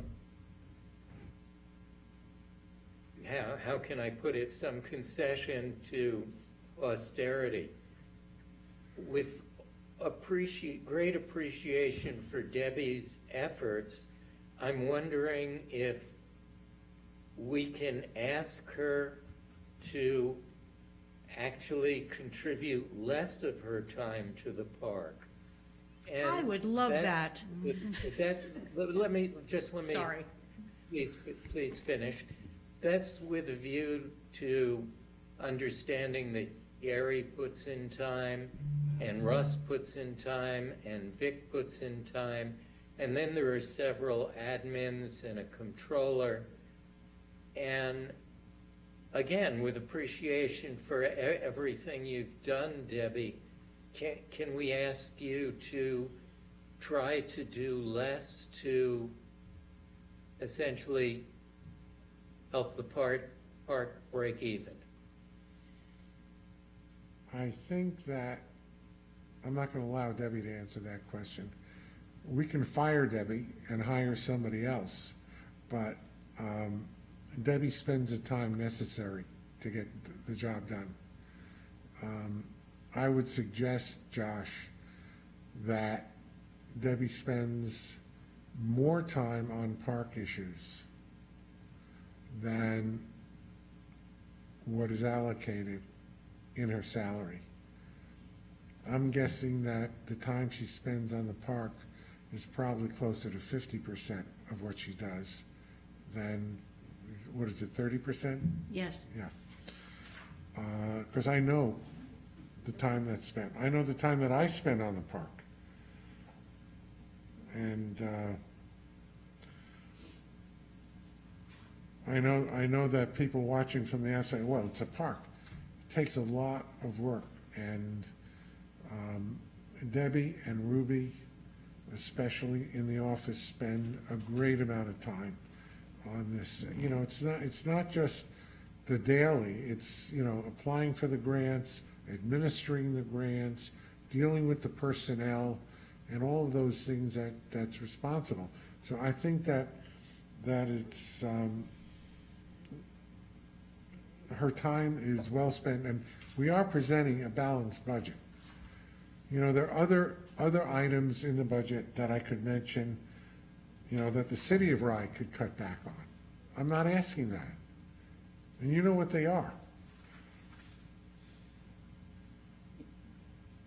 You know. Yeah, Gary, and we can't cut back on those things, and I think those are fairly rendered. No, okay, well, I'll mention it. I don't think that we need to spend so much money on police during July 4th, okay?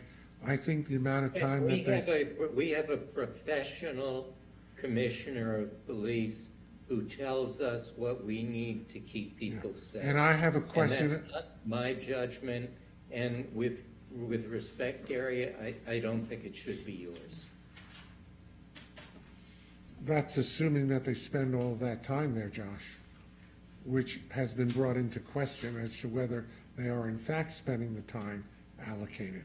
I don't even want to get into that at a public meeting right now, okay?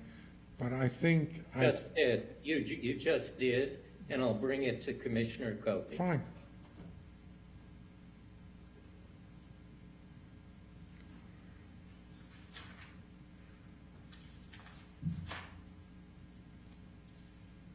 Do we have any other questions about the budget?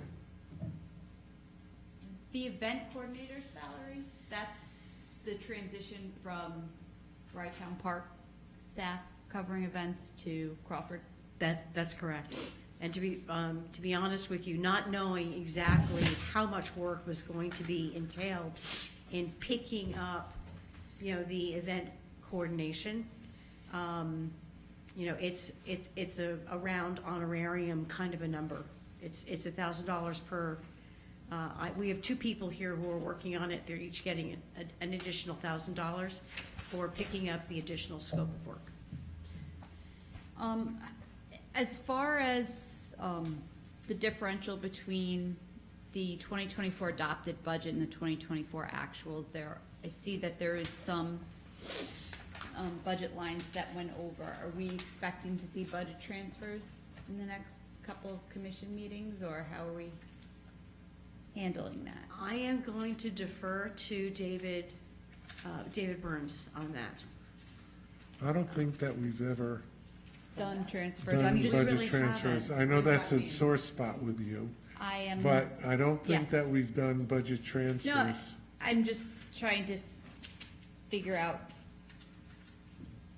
those, like, for example, I'm looking at, and this is the one question I have, software subscriptions. For 2024 budgeted, it was $23,000. What page are you on, Lindsay? I'm sorry, 138. The 2024 actuals is $31,000. For 2025, we're budgeting $27,000. What accounts for the differential between what was budgeted and the actual? And are we better off increasing the 2025 budget to account for that? We've checked, we checked our subscriptions. The 27,000 is, and Ruby, I'm gonna ask you to confirm for me, please.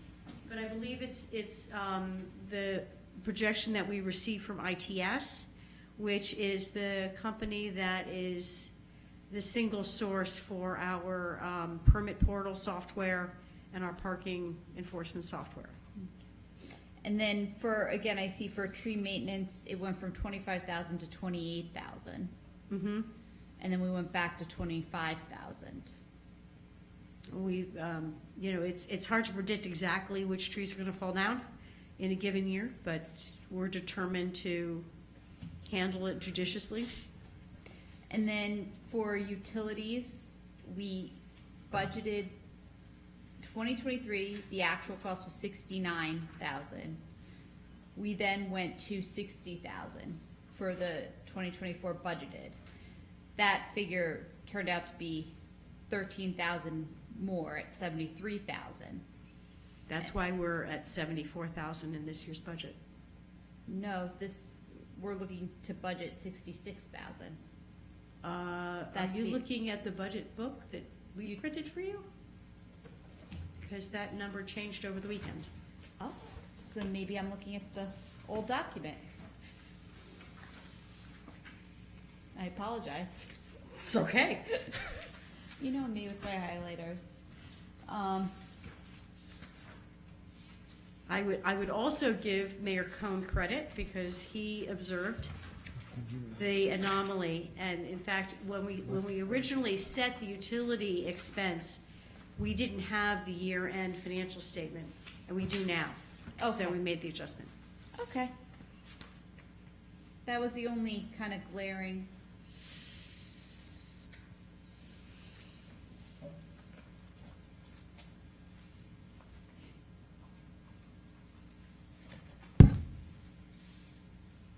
Emily, questions? No.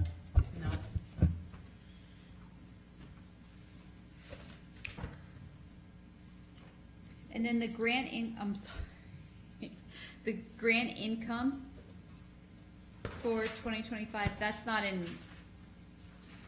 operating, that's in capital, correct? It's actually Cap Z. What does Cap Z stand for? It's the administrator costs spent for Tropical Storm Ida. Okay. Been a long time coming. So, goodness willing, the paperwork has been complete for months, and we actually took it out of the budget when we thought FEMA was anyway. It's we've been we think that we're going to get paid. Right, exactly. Yeah, and congratulations to Ruby on following all of these things up. That's what she does, to make sure that not only do our applications get filed, actually Millennium does that, but she follows up with them, and once it's applied for, total follow-up on what's happening with it, and when we get a grant, where's our money? That's the hardest thing, because some of these administrative agencies take forever to get the paperwork done. We are in the middle of that right now with our bathroom interior, because our state grant, which we have, we're waiting for the contract, and we're trying to find out on whose desk is that contract that has not come before us. but it's sitting there somewhere.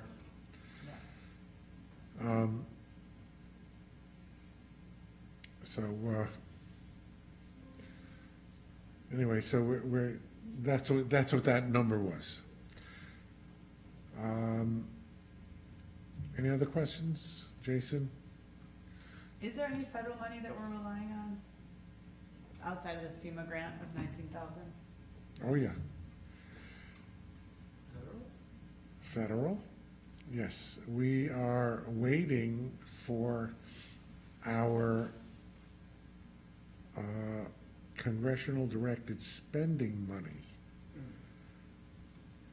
for our parking lot, which is one of the grants we applied for. We didn't get some of the state grants, but the federal money that was applied for by both Senator Schumer and Senator Gillibrand has been approved by the Appropriation Committee, so that when the next budget comes forward, you know, like allegedly on March 14th, when that is ever appropriated, we would be hopefully getting our money, unless the executive branch decides not to spend that, and that's upheld. But yes, we have that federal money. We also have, we've applied for money from FEMA for the stormwater mitigation. That was based on the study that FEMA had granted us, that AI.Ratfeld or .Ratfeld AI conducted for us, and that application is before them. So we're waiting for those two pots of federal money. We're also waiting for, we have an application, it hasn't been granted, with CDBG for the retaining wall, for the other 50% of the money. Senator Shelley Mayer got $250,000 for us for the retaining wall by the bathhouse. So the other is supposed to come from CDBG if it gets approved, and that's federal money. So I think you're asking that question to see if we're at risk for money from the feds. That's where we are. Yes. I would say that none of those projects are in the budget until the money's approved. However, there is a summary on page 9 and 10 of our capital projects, major capital projects for which we do have committed funds, and then that second page, it lists all of the grant pending projects. Got it, yep.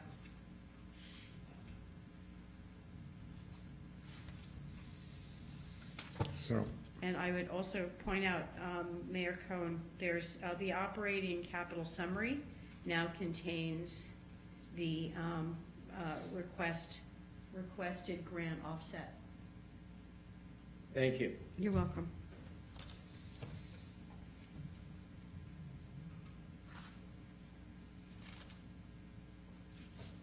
Well, this is a record Okay. meeting. Pardon me? This is a record meeting, Yeah. lengthwise. Well, Come on. No, we're not done yet. We'll be spread it out over the last three that right. Are we voting on the budget tonight? I have a question. Are we ready to vote on the budget? I am. I Motion? appreciate all the effort that you made, Debbie, to bring this to a surplus budget.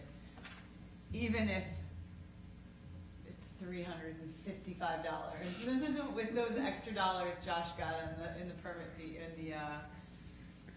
in the beach fees, maybe we'll be up One hopes. a couple, yeah, $1,000. Well, let's put it this way. If we have nice sunny days every weekend, Yeah. there's a better chance. And I hate to say this, Jason, if Playland Beach does not open, Yeah, you'll be ripping. we're gonna have a lot of people at our beach. No comment. No comment from the park sky. Just ribbon on you. Can I have a motion and a second to approve the budget, please? So moved. second? I'll make a motion. The motion was made. Do you want a second? I'll second the motion. You know what I mean? Yeah, Okay. that. Okay. Can we vote, please? Commissioner Jackson, Yes. Commissioner Klein, Yes. Commissioner Hurd, Yes. Commissioner Cohn, Yes. President Zuckerman. Yes. Thank God. We didn't have to adjourn this discussion one time. Thank you, everybody. That's because we put it off for 3 months. It took a lot of work. Record time that we had it pass, because usually. Yeah, Usually it takes. Yeah. But I feel like we passed one in December one year. Or May. Yeah, well, I just want to say again, I want to thank everybody who participated in this. I want to thank Debbie especially, and the accountants, and Ruby on our staff. And I want to thank the commissioners, all of them, and especially you, Josh, because you asked some very good penetrating questions that put the staff to work to answer, and thank you for that. Thank you. But we got through it. We're almost ready to adjourn. We have the management report. I just, Russ has submitted it. Is there anything that anybody wants to talk about? I think, I don't know if you had said it orally, but the beach level bathrooms are virtually complete. We're gonna have punch lists. We're gonna hopefully have a CO very soon. The pavilion roofs the roofs themselves are basically complete.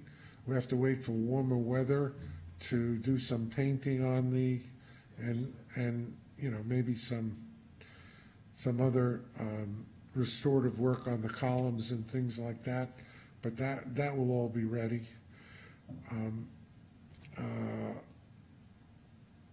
And we're going forward with the other minor, the lesser capital improvements. And I mentioned, the things that we're waiting to do, grants, and money that we're hoping to get for the 3 major projects are the bathhouse interior, the retaining wall, and the parking lot.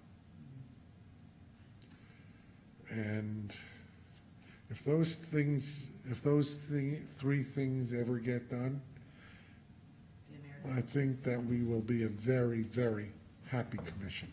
Yes, I just had a question about Barley Beach House building. There was the issue last year where. Debbie can address that because there's a lot of work going on with that. That's part of the smaller capital. So last year, if you recall, we did some emergency repair to the deck. Right. And reinforcing the deck.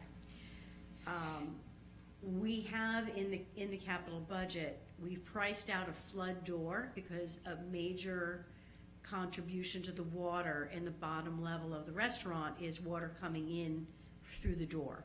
However, we felt it was imperative to reduce the amount of water coming down on the beach, on the restaurant deck.